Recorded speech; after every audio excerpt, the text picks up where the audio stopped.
The outer rim colonies were silent. Smoke curled from shattered dwellings, carrying the acrid scent of scorched wood and scorched metal. Toys lay abandoned in the dust, fragments of innocence trampled under the weight of devastation. Streets were littered with twisted metal, smoldering energy conduits, and overturned containers that once held the warmth of everyday life. Shadows stretched unnaturally across the remnants of homes, the faint hum of damaged power grids the only sound to fill the void. Distant structures, partially collapsed, leaned precariously against one another, as if mourning the lives lost within. The air itself seemed heavy with grief, carrying the faint echoes of laughter that would never return. Hovering above the colony, the galactic slavers moved with inhuman precision. Their ships were dark and angular, coated in a metallic sheen that absorbed the dying light of distant stars. Energy nets dropped silently, capturing those who dared to move, their hum a terrifying lullaby of inevitability. Mechanical arms extended like skeletal fingers, plucking and restraining any remaining survivors, leaving nothing but the husks of hope behind.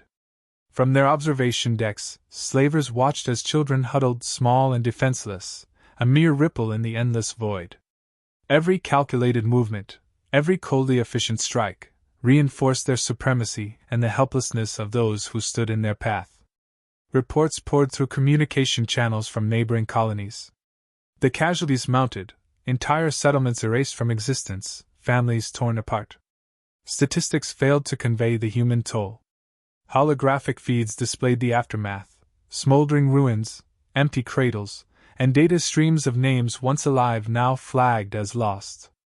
Every transmission carried a weight that pressed on the collective human conscience, each report a reminder of failure to protect the innocent. Panic seeped into councils and governments, decisions paralyzed by the sheer scale of devastation. Attempts at counteroffensive faltered against slaver technology far superior to human defenses. Among the wreckage, faint traces of human presence persisted. Footprints in ash, a singed handprint on a wall, and the occasional untouched toy spoke to a stubborn resilience. Though diminished, humanity's essence clung to the remains of life here. Observers, even distant ones, recognized these signs as defiance, tiny yet undeniable markers that humans refused to vanish without a fight. Yet, the magnitude of despair could not be ignored. The slavers' cruelty had forged a void of helplessness so absolute that even hope trembled. Whispers of a solution began to circulate. Intelligence channels hinted at a weapon, or a being, crafted not only to fight but to terrorize the slavers in return. Its existence was shrouded in secrecy, the details coded in layers of encrypted transmissions and buried within strategic simulations. Rumors painted it as something more than human, yet birthed from human ingenuity, a response tailored to the grotesque scale of the slaver threat. Analysts debated its morality, projecting outcomes across countless scenarios, yet all simulations converged on the same conclusion: only an unparalleled force could counter the systematic slaughter. The colonies, in their silent despair, became the unspoken testimony of human vulnerability and tenacity. The slavers, for all their technology and cruelty, could not erase the mark of human life entirely.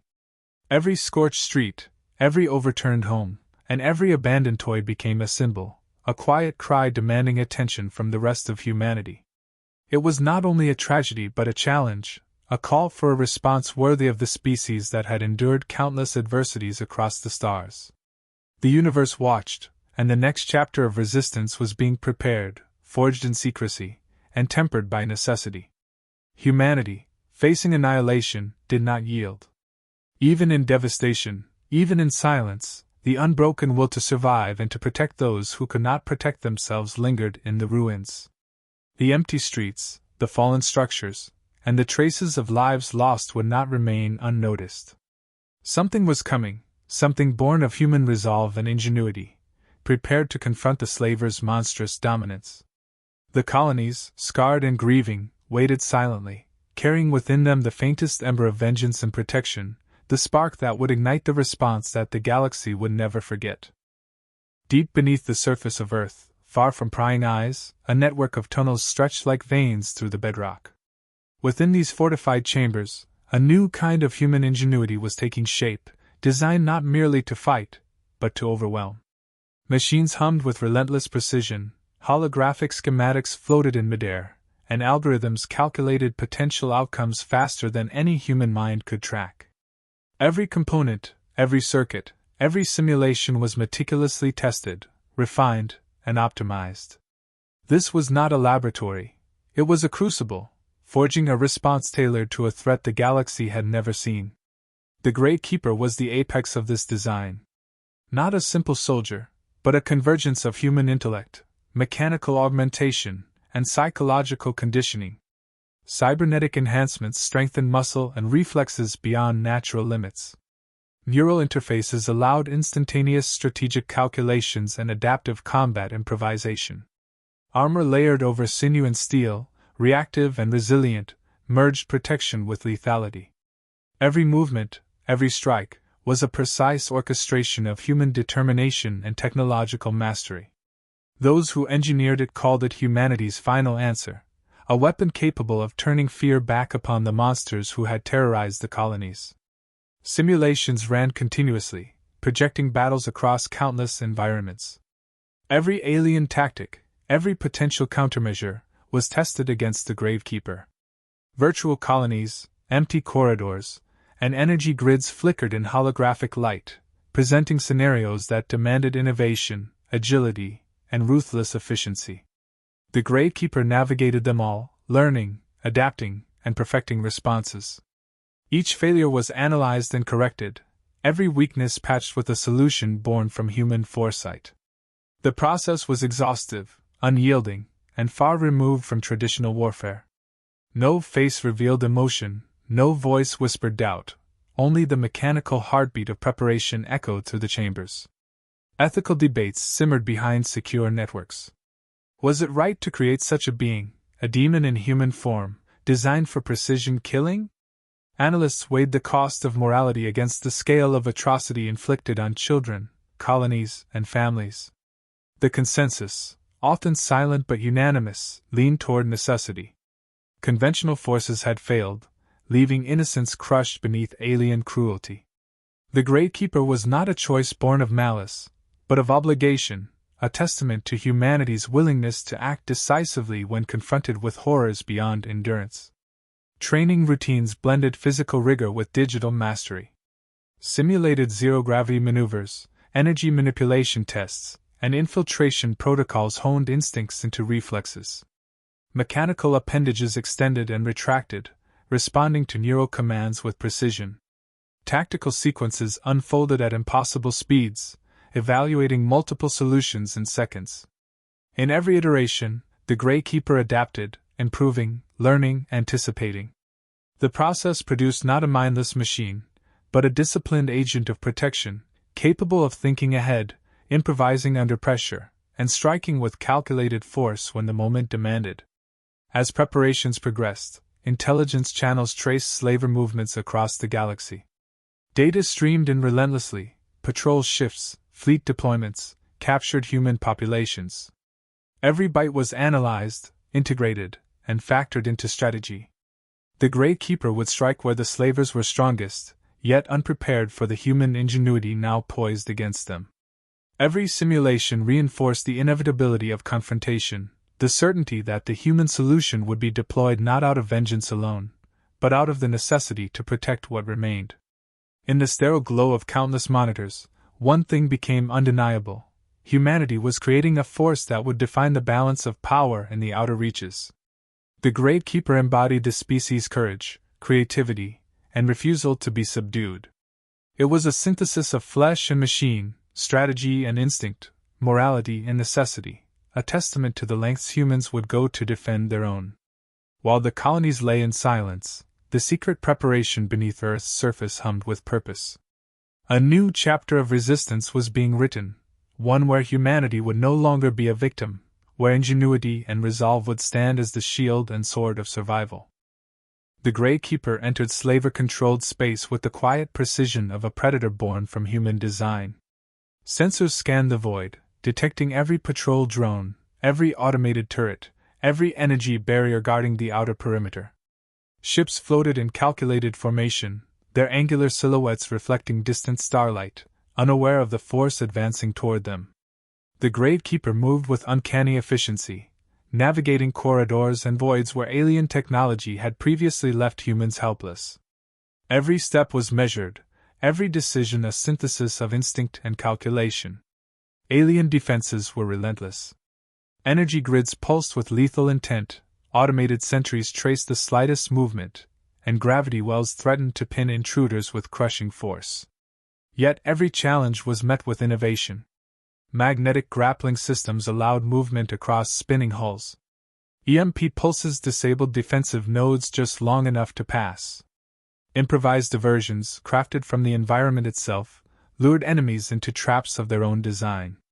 The Gravekeeper did not charge blindly. It observed, adapted, and struck with precision that only a human mind, enhanced but still rooted in ingenuity, could achieve. In the cargo bays, containers held the stolen remnants of human life. Children, huddled and trembling, had endured the cold efficiency of slaver capture. The Gravekeeper approached silently, cutting restraints, neutralizing automated guards, and guiding them through the maze of mechanical oppression. It communicated without words, through subtle gestures and calculated signals, moving them to safety while avoiding detection. Every liberated child represented not only a victory but a reclamation of humanity itself, a restoration of what the slavers sought to erase. The slavers' command systems were formidable but predictable under pressure. The Gravekeeper exploited patterns in patrol schedules, sensor cycles, and defense redundancies. Laser grids were rerouted, security protocols overwritten, and critical systems turned against their masters. Where brute force failed, strategy prevailed. The integration of human creativity and calculated violence rendered the slavers' technological superiority irrelevant. For every corner the aliens fortified, the Gravekeeper devised a path around or through, leaving no opportunity for retaliation unexploited. Rescue operations unfolded like a silent symphony. Children were guided to emergency pods, environmental controls manipulated to prevent detection, and escape routes prepared in advance. Structures once fortified became pathways to freedom, and every mechanical obstacle was neutralized without hesitation. The environment itself became an ally. Ventilation shafts, energy conduits, and debris fields served as channels for human ingenuity. The Gravekeeper's presence was not simply destructive, it was corrective, dismantling oppression while preserving what it could. Throughout the operation, the Gravekeeper remained untethered from emotion yet fully aligned with human intent. Every action was purposeful, every calculation designed to maximize efficiency and minimize unnecessary harm. It struck fear not as a mindless machine but as an extension of humanity's will to survive. The slavers, despite their size, strength, and technology, faced a relentless adversary capable of anticipating moves, exploiting weaknesses, and converting their own tools into liabilities. The balance of power shifted quietly but irreversibly with each liberated colony and each thwarted patrol. By the time the first strikes concluded, the Gravekeeper had altered the operational landscape. Alien patrols faltered, command centers were compromised, and vital assets had been destroyed or redirected. Humanity's response had moved beyond hope into execution, demonstrating adaptability, courage, and strategic brilliance. The liberated children, though unaware of the full scale of the conflict, were proof that human determination could reclaim what was taken, that even in the most controlled and hostile environment, ingenuity and resolve could overcome oppression. The slavers were not idle. Intelligence streams revealed sudden mobilizations, fleets rerouting toward human rescue corridors with brutal efficiency. Automated bombardments struck colonies left vulnerable during the earlier operations, turning once stable sectors into chaotic debris fields. Energy pulses disintegrated buildings and infrastructure with surgical precision. Every calculated strike was a demonstration of alien cruelty and a warning. The humans who dared fight back would face retaliation. The Gravekeeper detected the shifts instantly, sensors adapting to every new trajectory, every calculated orbit, every energy burst. Defenses meant to trap intruders became obstacles for those fleeing harm. Floating debris and shattered hull fragments threatened to pin and crush anything caught between them. Gravity distortions were exploited by the slavers to limit movement. Yet the Gravekeeper moved with fluid adaptation. Magnetic thrusters corrected trajectory mid-motion, kinetic dampeners absorbed impacts, and environmental awareness transformed hazards into tools. Debris could be redirected as barriers or used to collapse enemy pathways, turning punishment into strategy. Every attack became a lesson, every challenge an opportunity to demonstrate the superiority of human ingenuity. Within the colonies under siege, the remnants of humanity persisted. Children, families, and survivors sought shelter in partially destroyed structures. Automated defenses, still functional, were rerouted to create protective corridors. The Gravekeeper moved silently among them, guiding without hesitation, creating patterns of safe passage where none existed. Its presence was both shield and deterrent, neutralizing threats before they could reach those unarmed and vulnerable. Each calculated intervention reinforced the human capacity for resilience, the ability to protect life even amid overwhelming odds. The slavers attempted to adapt. Patrol drones modified flight patterns, automated weapon grids recalibrated, and environmental hazards were intensified. Yet the Gravekeeper continuously recalculated. Neural interfaces and AI modules processed data faster than any organic system could. Improvised countermeasures included disabling critical nodes in enemy networks, manipulating environmental variables, and creating diversions designed to fragment and confuse the alien ranks. Human creativity had evolved into tactical omnipresence. Every move was anticipated, every response accounted for, leaving the slavers' superior technology ineffective against unpredictability paired with intellect. In open corridors of space and derelict structures, the Gravekeeper demonstrated improvisational brilliance. Energy conduits were rewired to overload weapon systems. Structural collapses were induced strategically, cutting off ambush points. Environmental manipulation, a hallmark of human adaptability, turned every danger into a potential advantage. Alien forces, accustomed to precise control, found their command disrupted, their coordination unraveling under a combination of anticipation, speed, and cunning. The balance of power was shifting once more, this time in response to counterattack rather than initial strike. Amid the chaos, the emphasis remained on survival and protection rather than destruction. Paths were cleared for evacuation, energy shields redirected to safeguard civilians, and environmental hazards mitigated to prevent further loss of life. Every calculated risk served a purpose, demonstrating not only tactical superiority but ethical restraint. The Gravekeeper was efficient, lethal, and yet precise, a manifestation of human judgment applied at extremes. Its presence ensured that victory was not measured solely in casualties inflicted but in lives preserved. By the conclusion of the counteroffensive, the slavers had suffered significant setbacks. Patrols were fragmented, command structures compromised, and previously secure strongholds rendered vulnerable. Every retreat was engineered by the strategic disruption of their systems and the careful exploitation of human ingenuity. The colonies, though battered, remained intact where possible, and survivors were guided to safety. Humanity had withstood a relentless onslaught, demonstrating adaptability, courage, and the ability to convert adversity into opportunity.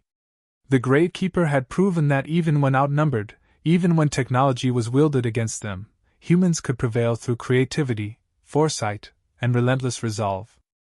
The final confrontation unfolded where the slavers had concentrated their remaining power, a command fortress orbiting a shattered moon.